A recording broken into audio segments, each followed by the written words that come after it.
Our first international trip, December 2023. So I wanted to thank myself for the journey I have embarked on regarding my physical and mental health. Physical being the weight loss and mental being resigning from the corporate world and venturing on my own with the greatest support system that is my lovely husband. This was our first international trip considering that our first plan fell right at the start of the COVID pandemic. I remember being turned away on departure day at the airport due to the United Arab Emirates suspending our visas. That was the most painful, disappointing day ever. All our vacation plans put on hold at a snap of a finger.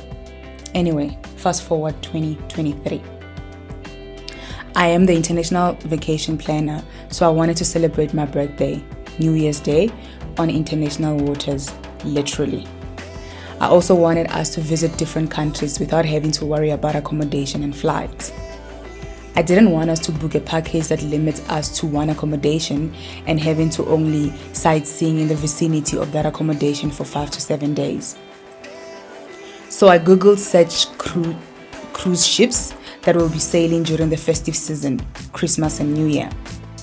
Obviously the knowledge was there for MSC, but I didn't like their docking ports. Seemed too closer to home and not much to do at the docks.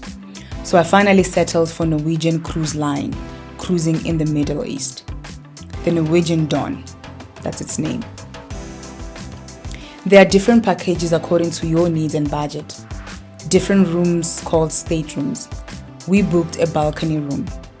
I will post a video of the room itself. I will also leave the link to the NCL website for you to play around with. So I'm going to give you a breakdown of the expenses that we had to incur before we actually go on the trip.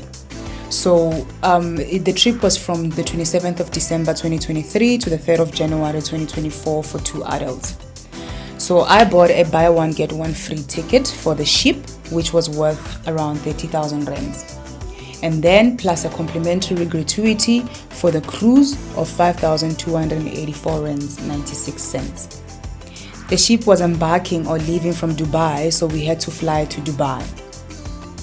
Flight to Dubai economy for both of us was 30,768, booked via Vitality. Luckily, there was a 30% discount. The ship was going to drop us off at Doha. That's where the 7 nights package was ending. The ship is continuing its journey to Mauritius as we speak. Since we were now disembarking from Doha, I couldn't find a direct flight from there to OR Tambo. And also, my bookings were controlled by the time we will be able to leave the ship and get to the airport. Unfortunately, we had to fly back to Dubai from Doha. In doing so, we unfortunately had to book accommodation as well for the 3rd of January, as our return flight was only on the 4th of January afternoon. We booked flights from Doha to Dubai for 8,936 for 2 people via Vitality. And then we also booked Copthorne Hotel in Sharjah for 1,932 per night via booking.com. I will post my review later.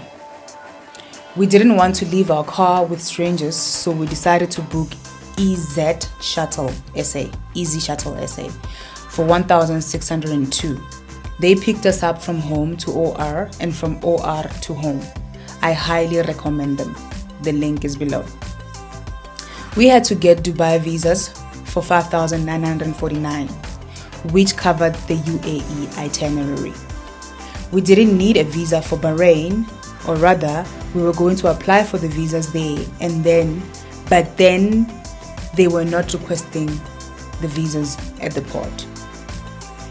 In Qatar or Doha, it is a visa-free country for South African residents, so you don't need to have a visa to go to Qatar. In total, what we spent before the holiday started, excluding spending on the trip, was 84,479. That's also excluding us putting our little pet, Ocean, at a home for 11 days. Just a word of advice, when it comes to food, you are covered. There is a variety of complimentary restaurants where it's included in your package in the ship. Take the drinks package, especially if you are a drinker. Drinks are hella expensive aboard the ship. I will share prices in the following videos. This video is just to give you an idea of how much we spend before leaving the country.